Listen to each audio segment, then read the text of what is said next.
Welcome to Holy Law in Exile. 21st century Judaism coming from the telephone. Baruch Hashem, social media allows us to keep connected even when the coronavirus threatens to keep us apart. When I heard earlier from the Chief Rabbi's office that we weren't able to hold shul services, the idea that we wouldn't see each other, we wouldn't learn from each other, we wouldn't have a connection, a visual connection to each other was too much to really contemplate. So I came up with the idea that let's learn Torah together. Let's do what Jews do, spend some time studying the Torah. And you can see each other if you want to send comments, if you want to send me a video clip or a Torah clip, or you want to ask a question. Let's keep in contact and keep the communication alive. It's a bit of bitter irony that this week's Sedra begins with the words Vayakhel Moshe es kol hadas b'nei Yisrael. Moshe made the whole community of Israel come together. The week that we are forced by circumstances to separate and distance ourselves one from the other. Jews across the world will be studying the Parashas of Vayakhel, coming together. Moshe Rabbeinu caused the nation to come together. Vayomer Aleihem, and he says to the people, Eila hadavarim, these are the topics, these are the objects, Asher tziva Hashem la'asososam, which Hashem has commanded us to do. And what does Hashem want us to do? Sheishet yomim te'asem malacha, 6 days we should work. Uvayom hashvi, on the 7th day, yelachem kodesh, it should be a holy day, unique day. Shabbos, Shabboson la Hashem, it will be a Sabbath to Hashem, a day of rest. Kol ha'oseh bo malacha, whoever does work on this day, you must be put to death. And then the final pasuk in this opening section, Lo sevaru eish b'chol mashvosechem, do not light a fire in all your dwelling places, b'yom haShabbos, on the Shabbos day. Samson Raphael Hirsch, in a masterful introductory essay, the beginning of this Sedra, reminds us of where we were just 1 week ago. 1 week ago, we were at the lowest point in our history, the sin of the golden calf. And all of a sudden, that's now behind us. The tablets were given to us that contain the details of the Ten Commandments, a physical representation of Hashem's eternal love. We had been forgiven. Hashem's love was reignited for our people. It says Rav Hirsch, from the stage of feeling completely rejected by Hashem, up to the extreme height of regained love, the Jewish people had tasted every shade of our relationship to Hashem. So what is the Mishkan? What is this edifice that we had to create that would represent for all of us the love of Hashem? The temple would remind them that's at any and every degree of falling from that dizzy heights of spirituality, Hashem's love can always be regained. We were commanded to build this house of Hashem, to have a sanctuary amongst us where we would feel the present in being in the presence of Hashem and Hashem's love for us. But above all, he says, it is of important significance to consider that this experience, which preceded the building of the first temple, occurred, that the very greatest national crime was committed, and the highest grace of Hashem was regained, was without temple and without offering. The Beis HaMikdash, eventually in the Mishkan in our case, that these are means to an end. They're not an end in themselves. The end of themselves is the relationship we have with Hashem. These buildings, these procedures were a way for us to feel connected. Says Rashi on the opening Sedra, we're reminded that this event, Shabbos, landing on Shabbos, happened the day after Yom Kippur, when Moshe Rabbeinu came down the mountain, and that day was then transformed for all time into a day of national forgiveness. What is it with Shabbos though? Why does Shabbos make an appearance here? So a couple of teachings we're going to look at tonight. It's night for me. You might be listening this tomorrow morning. But one is so profound.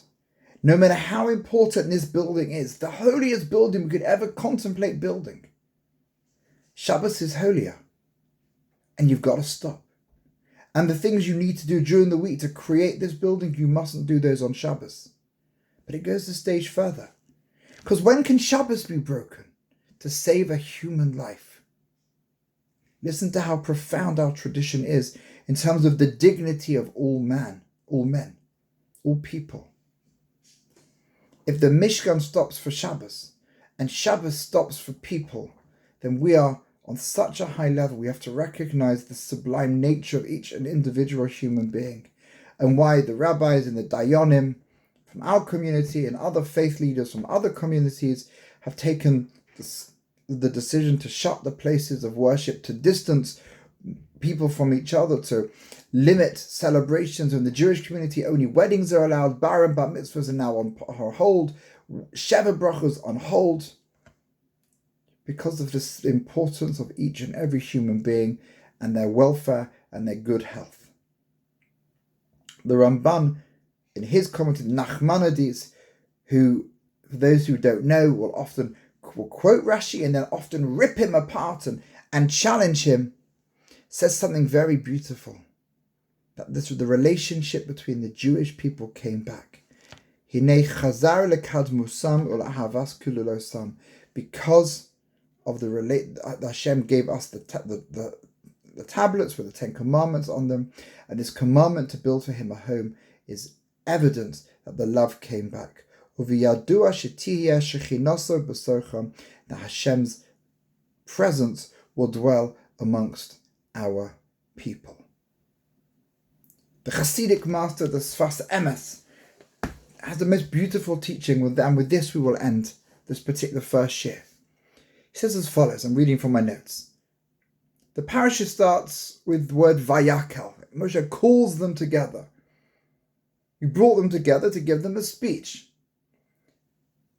But then, out of nowhere, the Sfas Emes points out as well that we start speaking about Shabbos. So what's the connection about bringing together and Shabbos? And here again, it's so bitter that the Shabbos that we speak about bringing everyone together is the first Shabbos that we have to be apart. Says the Holy Sfas Emes that coming together or bringing together is what Shabbos is all about. For on Shabbos, all of a person's powers and desires can come together. It's not just we're bringing people together, but we have to bring ourselves together. We have to unite the different aspects of our personality and our thought process and connect them to Hashem. This coming together on Shabbos is our opportunity to come together with Hashem. During the week we work, we have different parts of our identity. We're a parent, we're a sibling, we're a father, we're a child. We do our job.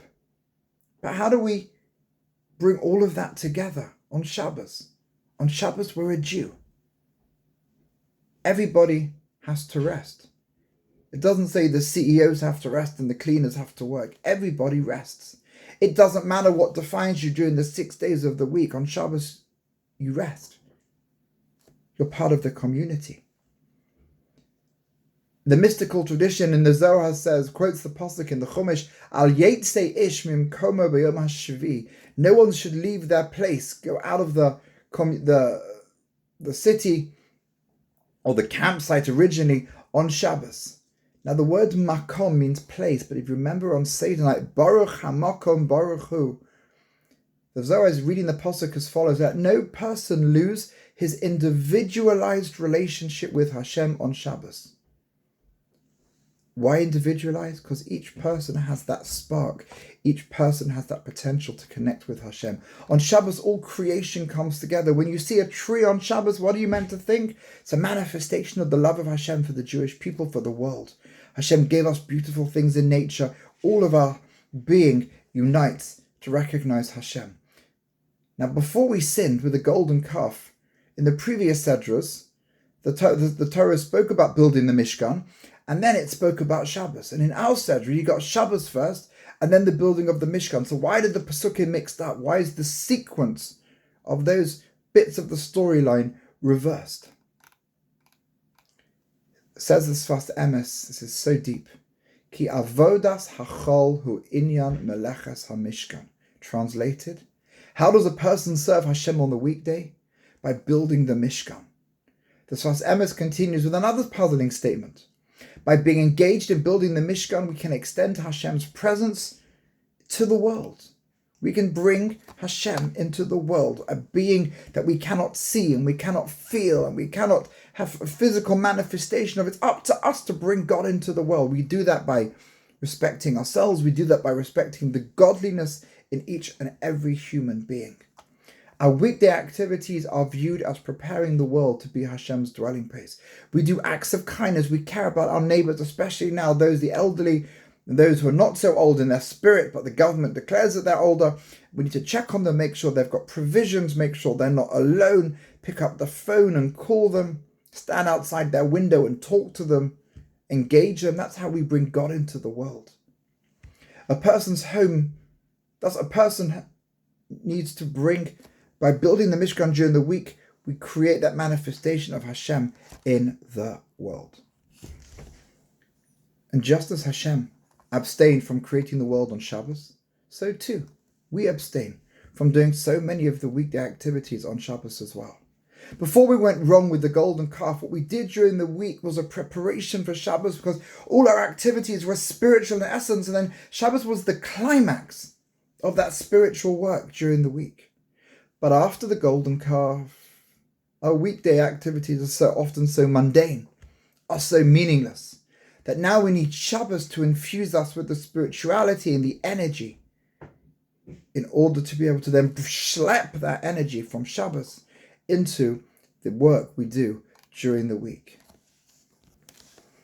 It's now more complicated to feel Hashem, to be someone who expresses Hashem further. To teach the world about Hashem is ultimately the role of the Jewish people. Before the Ten Commandments were given, Hashem said, you want to be my Mamleches Kohanim, a nation of priests? Priests are teachers. Teach the world about Hashem. So on a week which is all about Vayakhel, gathering together, causing the people together around a collective aim and purpose to bring Hashem into this world, we are unfortunately being forced apart. But let's find creative ways to stay together. Let's not forget about a single person. Let's make sure the community is strong, that our love for Torah can connect us through shared learning opportunities to see each other, to learn from each other. And in the merit of our care and our love for each other, Hashem should look down on humanity as a whole and bring blessings of healing and good health to those that need it, feelings of safety and security to those who are afraid, and the wisdom for our leaders to make correct choices in the best interests for ourselves and for the rest of the world. Happy Wednesday.